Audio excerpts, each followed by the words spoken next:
నమస్తే అండి. ముందుగా రెండు రాష్ట్ర ప్రజలందరికీ ఉగాది శుభాకాంక్షలు.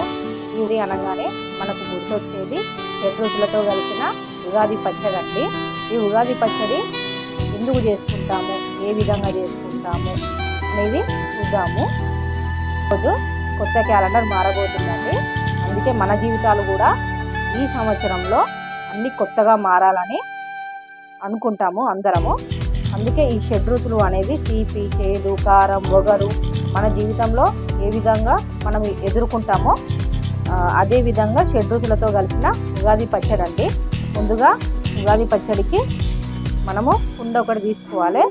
కుండకు కంకణం అయితే కట్టుకోవాలండి. ఈ విధంగా కంకణం కట్టుకున్నాక పులుపుకు చింతపండు అయితే మనము తీసుకొని నానబెట్టుకోవాలి. ఇలా చింతపండు నానిన తర్వాత దీని గుజ్జుని మనము తీసుకొని పులుపుకు మనం చింతపండు గుజ్జుని అయితే తీసుకొని ఈ విధంగా వడగట్టుకోవాలి. ఈ గుజ్జు తీసుకున్నాక 1 లీటర్ వాటర్ అయితే వేసుకోవాలి. అందులోనే చేదుకు వేప పువ్వు అండి,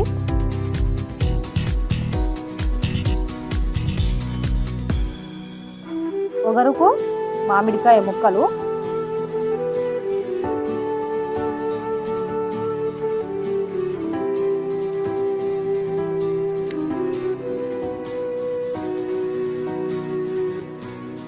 తీపికి బెల్లం అండి. ఈ బెల్లం కరిగేంత వరకు ఇలా కలుపుకోవాలి.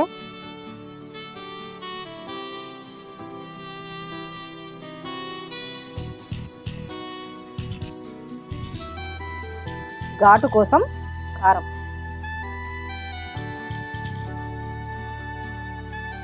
ఉగాది పచ్చడి మొత్తం కలుపుకోవాలి.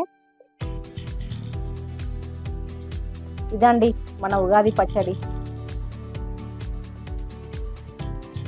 మన తెలంగాణలో ఈ విధంగా ఉగాది పచ్చడి అయితే చేసుకుంటాము. ఇప్పుడు దేవుడికి నైవేద్యంగా ఈ ప్రసాదాన్ని సమర్పిస్తామండి.